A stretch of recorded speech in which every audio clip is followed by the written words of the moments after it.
संघर्ष विराम के बाद घर लौट रहे गाजा वासियों पर इजरायली सैनिकों ने की गोलाबारी। फायरिंग में 2 लोगों की मौत, 11 घायल।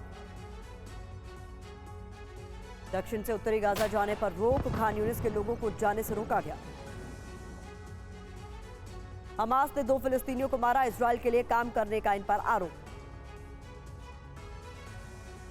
आज भी इजरायल के 13 बंधकों को छोड़ेगा हमास। इजरायल को मिली रिहा होने वाले बंधकों की लिस्ट। इजरायल हमास के बीच 4 दिवसीय युद्ध विराम का आज दूसरा दिन है। इजरायल हमास युद्ध विराम समझौते के तहत हमास ने पहले दिन इजरायल के 13 बंधकों को रिहा किया। वहीं इजरायल ने भी 39 फिलिस्तीनी कैदियों को छोड़ा। थाईलैंड के 10 और फिलीपींस के एक नागरिक की भी रिहाई हुई। इजरायल हमास की डील का हिस्सा नहीं था थाई नागरिकों को छोड़ना। रिहाई के दौरान भावुक वीडियो सामने आया। इजरायली बंधकों के स्वागत के लिए सड़कों पर उमड़ी भीड़, लोगों ने हाथ में झंडे लेकर स्वागत किया। रिहाई के बाद फिलिस्तीन की पूर्व महिला कैदी ने जताई खुशी। 8 साल बाद इजरायल की जेल से हुई रिहा। 8 साल बाद इजरायली जेल से रिहा हुई महिला कैदी मलक सलमान परिजनों से मिलकर भावुक हुई। मां के गले लगकर आंखों से छलके आंसू। 8 साल के बाद जेल से रिहा हुई महिला मारा बाकीर 2015 से इजरायल की जेल में कैद थी। रिहा होने के बाद अपनों से मिलकर खुशी जाहिर की।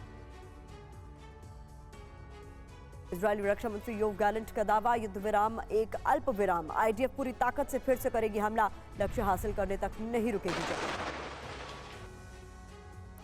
युद्ध विराम के बीच गाजा से बर्बादी की नई तस्वीर सामने आई। वीडियो में दिखा हर तरफ तबाही का मंजर, ज्यादातर घर हो गए तबाह। गाजा में नाहल ब्रिगेड का एक्शन, जबालिया इलाके में ऑपरेशन रॉकेट लॉन्चर हथियार बरामद। आईडीएफ प्रवक्ता डैनियल हगारी की हमास को चेतावनी, कहा हमास के खात्मे तक नहीं रुकेगी आईडीएफ। हमास चीफ हानिया का बयान, कहा युद्ध विराम कब तक रहेगा ये इजरायल पर निर्भर। इजरायल हमला नहीं करेगा तो हम भी नहीं करेंगे। वेस्ट बैंक के रामल्ला में 39 फिलिस्तीनियों की रिहाई के बाद समर्थन में मना जश्न। हाथ में झंडे लेकर लोगों ने समर्थन में नारेबाजी की। सीज फायर के बीच लेबनान से भीषण हमले, हिजबुल्लाह पर हमले का आरोप, हमास की रणनीति की आशंका। गाजा युद्ध का नया वीडियो सामने आया। बेत लाहिया में मस्जिद पर हुआ हमला, आईडीएफ हमले में मस्जिद पूरी तरह से ध्वस्त। दक्षिण गाजा में फिर हुई बमबारी, खान यूनिस के खुजा में इजरायल ने की गोलाबारी। बमबारी में रिहायशी इमारतें जमींदोज। अल कुद्स ब्रिगेड की इजरायल को धमकी, कहा रिहाई समझौता इजरायल की मजबूरी। गाजा में कमजोर पड़ी इजरायल की सेना।